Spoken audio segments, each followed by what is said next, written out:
Bienvenidos a nuestro programa Para Salvarte. Me llamo Jorge Loring, soy jesuita español y he venido a Birmingham a grabar unos espacios donde desarrollo algunos temas que expongo en mi libro Para Salvarte. Y el tema de hoy va a ser la identificación científica de la tumba y de los huesos de San Pedro que se han encontrado en una necrópolis, en un cementerio, bajo la Basílica Vaticana. En los dos programas anteriores hemos tratado de cómo la ciencia confirma la fe. Primero fue la astronomía, que confirma nuestra fe en Dios creador, porque lo que dicen los astrónomos del origen del cosmos necesita a un creador. Si el cosmos comenzó, como ellos dicen, hace 15.000, 20.000 millones de años, necesitó alguien anterior al cosmos que ponga el cosmos en la existencia, porque nadie puede darse la existencia a sí mismo. Antes de existir, nada se puede hacer. El cosmos comenzó hace 15.000, 20.000 millones de años, luego hace falta un creador distinto del cosmos que pone el cosmos en la existencia.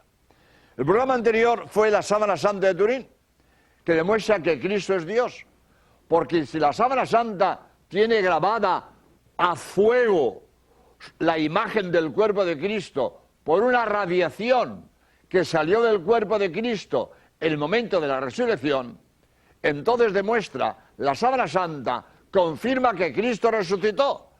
Y como Cristo profetizó que resucitaría al tercer día para demostrar que era Dios, al ser la Sábana Santa un documento científico que confirma que Cristo resucitó, nos confirma también que Cristo es Dios. La Sábana Santa es un documento científico que confirma un dogma de fe, que Cristo es Dios. Hoy va a ser la arqueología. Hoy va a ser la arqueología quien demuestra que la Iglesia Católica es la única fundada por Cristo, por lo tanto, la única verdadera. La ciencia confirmando la fe. La astronomía confirma mi fe en Dios, la Sábana Santa confirma mi fe en Cristo Dios, la arqueología confirma que la Iglesia Católica es la única verdadera. Para hacer este trabajo de la identificación científica de la tumba de San Pedro, de los huesos de San Pedro, yo lo he expuesto, tengo un vídeo y un libro donde desarrollo esto. Y para hacer este trabajo fui a Roma, estuve un mes en Roma y he hablado con los arqueólogos que han hecho el descubrimiento. Los jesuitas alemanes Kirschbaum y Ferrua y los arqueólogos Getty y Yossi, que fueron los que descubrieron la tumba de Pedro. Y después estuve 4 horas con Margarita Guarducci, que es la directora nacional de arqueología del Estado italiano, que ha sido la que ha descubierto los huesos de San Pedro, aunque después el doctor Correnti ha sido el que ha identificado los huesos. Pero la identificación de los huesos de San Pedro se debe a Margarita Guarducci, con quien yo estuve en su casa 4 horas hablando del tema. De manera que, como digo, el trabajo tiene 2 partes. Primero, identificación de la tumba en tiempos de Pío XII y después identificación de los huesos en tiempo de Pablo VI. La identificación de la tumba, que como digo se debe a los arqueólogos jesuitas Kirschbaum y Ferrua y a los arqueólogos italianos Getty y Yossi, se hizo en tiempos de Pío XII. Porque estando preparando la cripta, la tumba de Pío XI, al estar preparando la sepultura, se descubrió un mosaico. Y como sabíamos que debajo de la Basílica del Vaticano estaba la tumba de San Pedro, se sabía, pero ¿dónde? ¿Dónde? Pues no sé. ¿En qué sitio concreto? Ahí abajo, ahí abajo. Pero cuando se descubre un mosaico, Pío XII dice que sigan las excavaciones. Y siguieron las excavaciones. Repito, los jesuitas Kirschbaum y Ferrua y los arqueólogos italianos Getty y Jossi. Siguen las excavaciones y descubren toda una necrópolis, todo un cementerio bajo la Basílica Vaticana. El cementerio tenía dos partes: tumbas ricas de grandes mausoleos de alabastro de las familias célebres italianas, los Flavios, los Valerios, etc. Y otra parte de tumbas pobres, tumbas cavadas en la tierra. Y entre las tumbas pobres cavadas en la tierra aparece una tumba abierta y vacía. Y en esa tumba aparecen centenares de monedas de toda Europa. Total, voy a abreviar porque el tiempo no da para mucho, pero después de unos estudios dicen: esta es la tumba de Pedro. Ya está. Esa es la tumba de San Pedro. Y esta cantidad de monedas de toda la Europa medieval demuestra la veneración que se ha tenido a esta tumba, que han venido de toda Europa. Es costumbre en Italia echar monedas en las tumbas, y hay monedas de toda Europa. Bien, pero en esa tumba abierta y vacía no había huesos. Bueno, había unos huesos, pero de un animal, de un cordero, pero huesos humanos no había. Y ya está, tiempo de Pío XII. Esa es la tumba de Pedro. Y Pío XII, en un radiomensaje de Navidad, lo dio a conocer. Hemos encontrado la tumba de Pedro, pero no hay huesos humanos. Bien, siguen tiempos de Pablo VI y Margarita Guarducci, primera autoridad mundial en epigrafía griega, se pone a descifrar unos grafitos, unas inscripciones hechas con punzón en el enlucido del muro. Porque esta tumba abierta y vacía estaba flanqueada por unos muros, cosa que no había en las otras tumbas. Estaba protegida por unos muros por las corrientes del Monte Vaticano. Voy a aclarar. Hoy a nosotros Vaticano nos suena a Roma, al Papa, a la Iglesia. El Vaticano es la Iglesia. Bueno, bien. Para hoy nosotros el Vaticano es la Iglesia. Pero la palabra Vaticano es de origen etrusco, anterior al Imperio Romano. Y el Vaticano es una de las colinas de Roma. Una de las colinas de Roma se llama Vaticano, nombre etrusco, anterior al Imperio Romano. Pues en el Monte Vaticano había en la ladera del Monte Vaticano es donde está esta sepultura. Voy a explicar un poco porque esto es historia y esto siempre es interesante. San Pedro fue martirizado por Nerón en el circo de Nerón y de Calígula, ¿no? Bueno, pues fue martirizado en el circo de Nerón y Calígula. Y después de martirizado fue enterrado en el cementerio de la ladera del Monte Vaticano. Había una necrópolis, un cementerio en el Monte Vaticano. Ahí fue enterrado. Y Constantino, cuando se convierte al cristianismo, levantó varias basílicas en las cuales él se convirtió al cristianismo, porque dicen, lo dice San Silvestre, que lo oyó directamente de Constantino, que él vio el signo de Cristo en el cielo antes de la batalla del puente Milvio contra Magencio. Y él pensó que Cristo le dio la victoria sobre Magencio. Y entonces se convirtió al cristianismo y levantó varias basílicas cristianas. Bueno, pues la Basílica de San Pedro, Constantino la edificó sobre la tumba de Pedro. Sobre la tumba de Pedro. En una ladera del Monte Vaticano con grandes dificultades, teniendo al lado la gran explanada de 100 metros por 300, donde estaba el circo de Nerón y de Calígula. Pues la Basílica de Pedro la edifica en una ladera del Monte Vaticano con grandes problemas técnicos y morales, porque enterró un cementerio. Y para aquellos, los romanos y los judíos, las tumbas eran sagradas, con enormes dificultades de todas las familias ricas que tenían allí sus tumbas. Constantino enterró el cementerio, la necrópolis, y encima levantó su basílica. Y encima de la basílica de Constantino está la actual basílica. En mi libro lo pongo, en mi vídeo, un croquis de la actual basílica, encima de la Basílica de Constantino y encima de la necrópolis donde estaba enterrada, estaba la tumba de San Pedro. Bien, a lo que voy. Entonces, en esa tumba, donde estaba enterrado San Pedro, en la ladera del monte, había filtraciones de agua. Y entonces Constantino, para defender los huesos de la humedad de las filtraciones de agua, protege la tumba de San Pedro con unos muros. Y a los huesos de San Pedro los mete en un nicho que está en el muro rojo. Y Margarita Guarducci, repito, primera autoridad mundial en epigrafía griega, me lo dijo a mí, estuvo 2 años desfilando los grafitos, porque allí venía todo el mundo y escribía. Y uno escribía encima de otro, y es una maraña de rayas.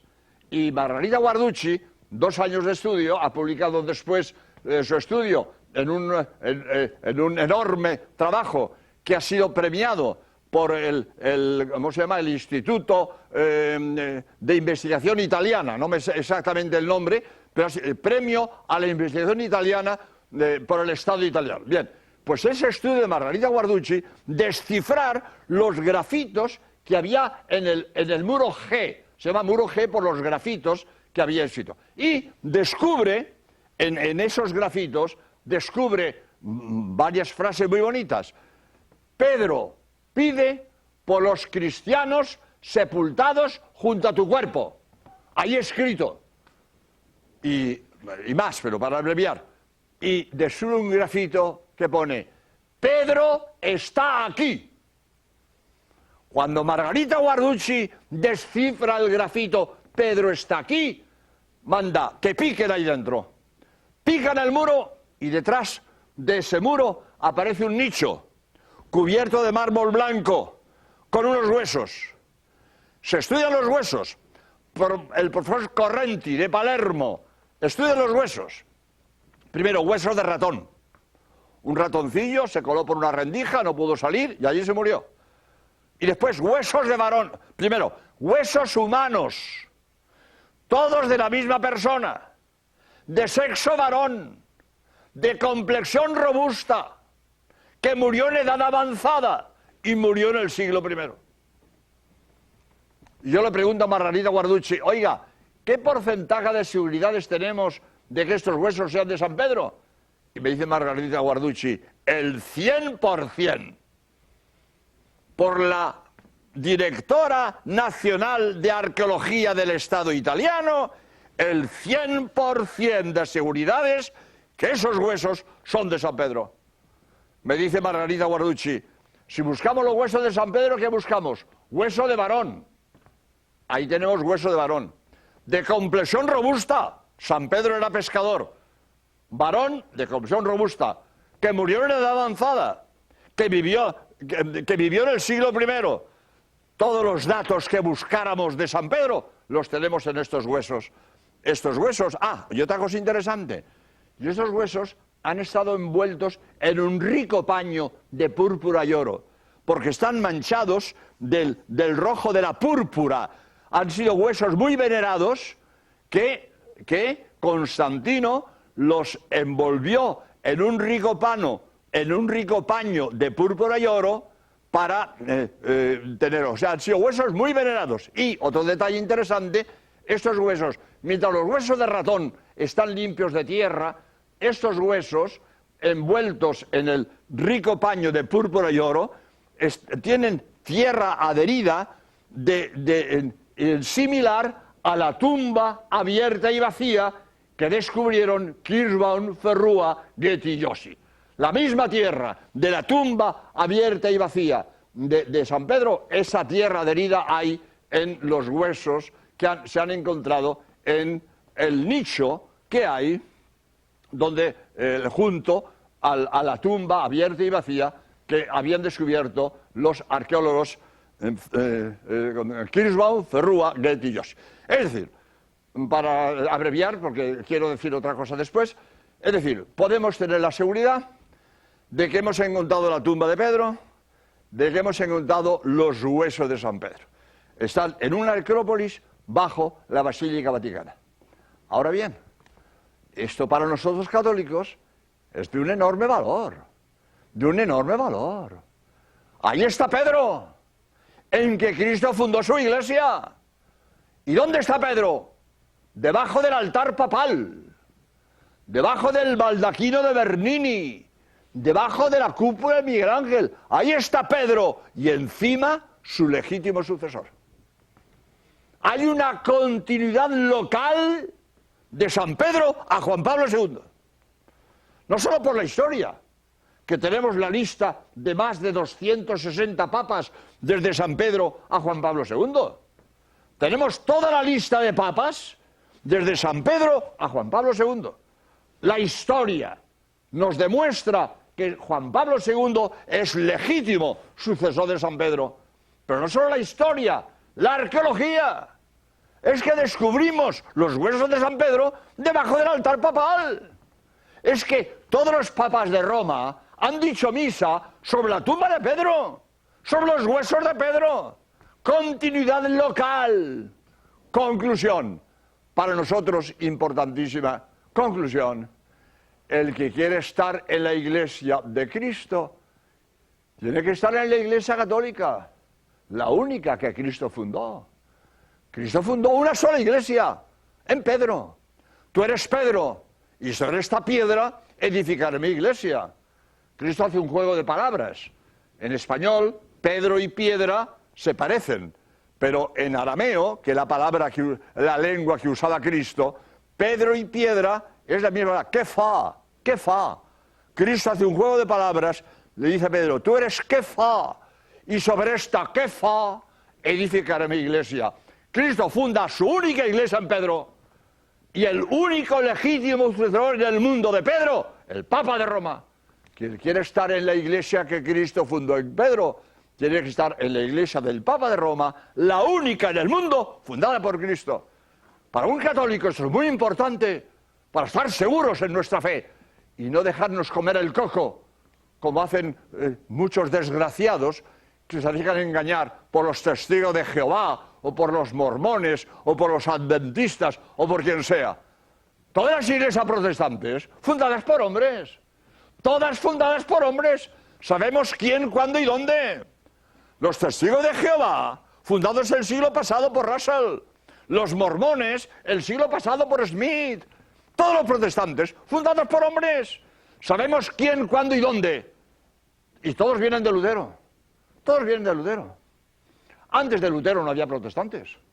El primer protestante fue Lutero, que era católico, que era sacerdote, que era religioso.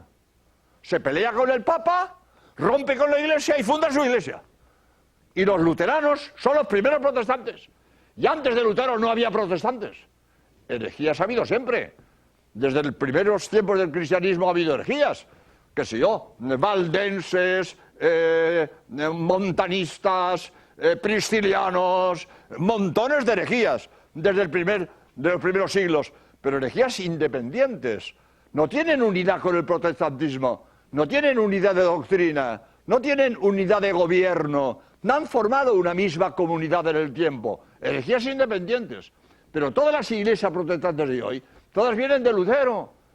Y desde el luteranismo se fueron subdividiendo y hoy tenemos más de 400 sectas protestantes. Hay un libro de Crivelli, se llama Diccionario de Sectas Protestantes.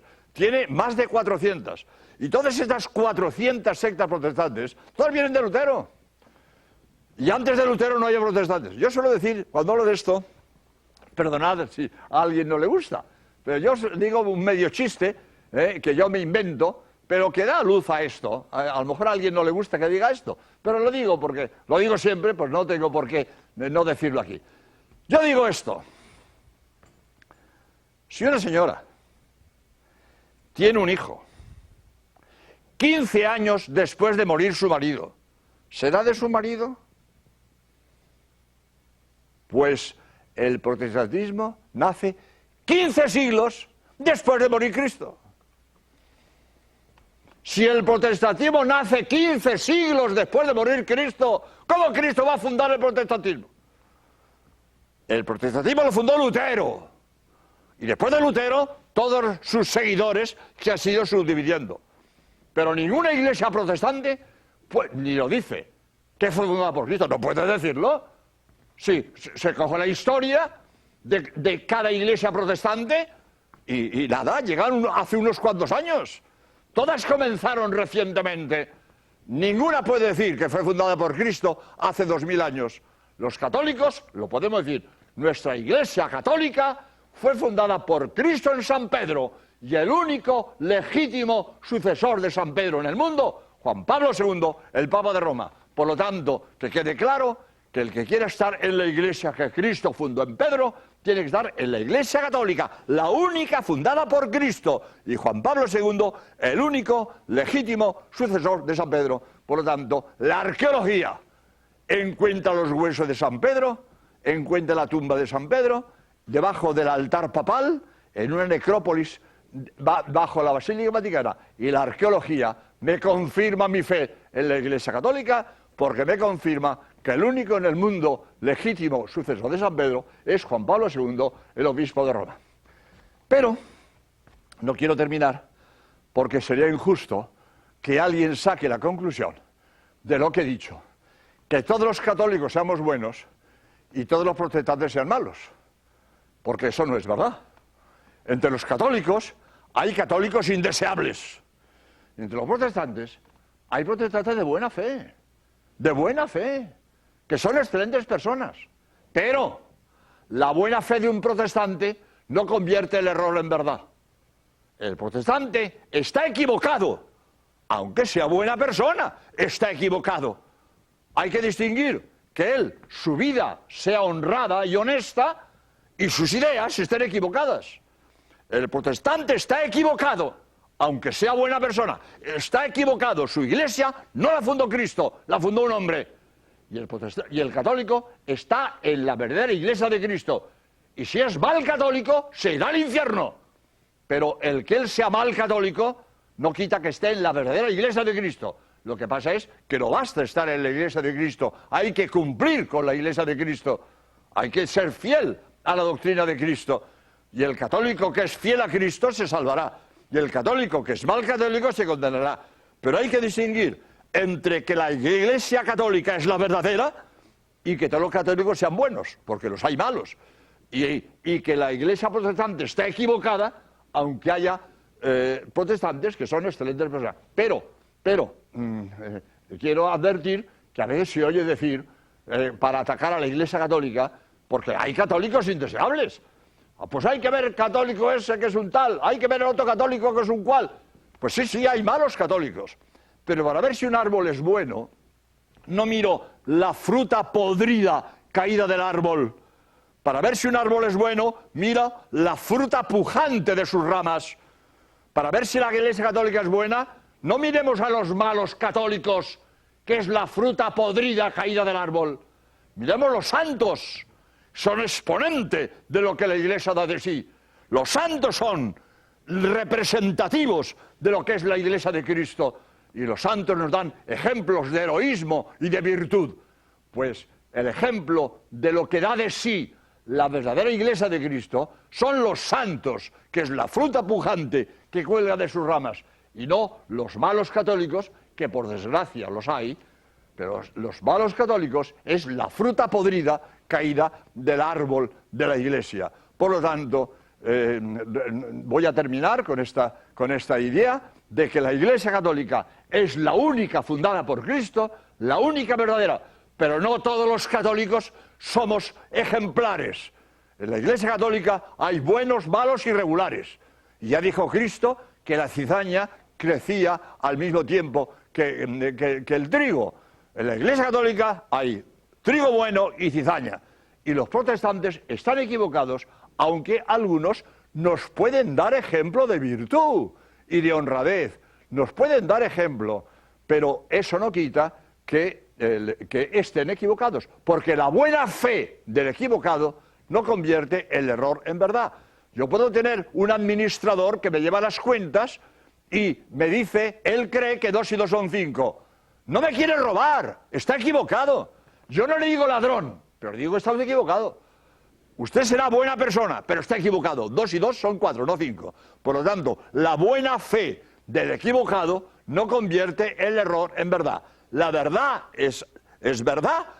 Lo que pasa es que a veces no todos la vivimos con la fidelidad que deberíamos vivirla. Pues demos gracias a Dios de que nos ha permitido, nos ha concedido vivir en la verdadera iglesia que Él fundó, de que estamos en la verdad, y procuremos ser fieles a nuestra fe para que tengamos la dicha de que cuando nos llegue la hora de dar el paso a la vida eterna, Dios nos reciba con los brazos abiertos porque hemos sido fieles a su fe y a su mensaje. Pues muchas gracias y hasta el próximo programa, si Dios quiere. Adiós.